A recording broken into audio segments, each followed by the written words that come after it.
Yeah, so I think just to speak to that extreme diet piece, again, there's such a spectrum of thinking around this. And again, there's a lot of people that have made huge names for themselves doing specific types of extreme diets, right? And I mean, all the way from carnivore to veganism. And, just from the way I was trained, I would argue that we need as many foods in our diet as the body can healthfully tolerate, right? Whole foods, especially. So, again, kind of the simple template that I think makes sense in every situation is if you're eating a real recognizable food, generally speaking, that's good.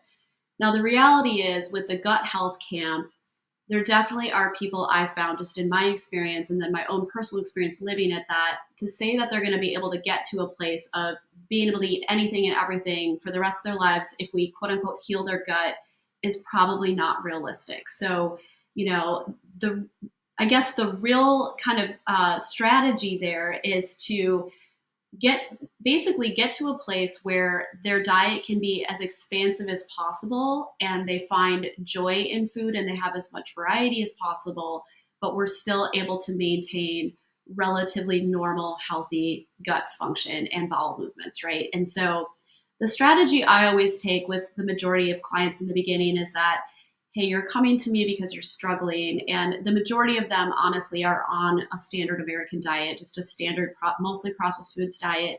And most of them do recognize deep down that their diet is playing a role and they understand they're going to have to make some changes. And so that process kind of looks like, okay, let's sit down and take a look at what you're actually eating. I'm going to start to lay out some possible changes and suggestions and let's see what you're open to doing first. And then we start to kind of walk down that path. And so I kind of let them also take the lead in terms of like the client I was mentioning I worked with last fall who was discovering that wheat was her big trigger. She was able to feel like her digestive system was normalizing nicely and she was feeling better energy wise, brain function wise, the whole nine with getting wheat out. And then also what she didn't report, but I could tell by looking at her food journal was her food quality had also improved. Like she wasn't eating as many processed nutrient poor foods. She was actually incorporating some of the better nutrient dense options that I had kind of, introduced her to or had given her some ideas for, hey, for healthy snacks, like here's some great things that my kids really like. We like in our household, like, if this looks interesting to you, give it a go, And so she had actually made a lot of just like nutrition quality swaps along with getting wheat out. And that landed her nicely in a spot where I could tell she was very happy with, being able to maintain that and she didn't feel ultra restricted. And we talked about, if you take vacations, if you travel from a wheat avoidance standpoint, we're going to have to talk about some supports that you can use. And it might take a little, researching where you want to eat in advance and making some choices in advance as to where you're going to have your meals out so that we can minimize those exposures.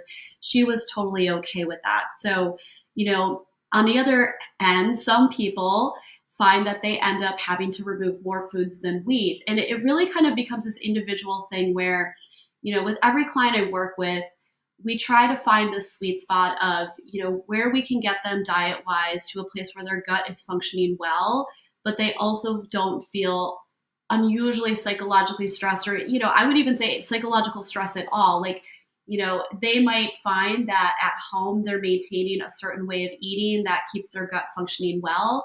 And then when they go out with friends and family, whenever that is, once a week, a couple times a month, that they're able to incorporate foods they wouldn't normally eat.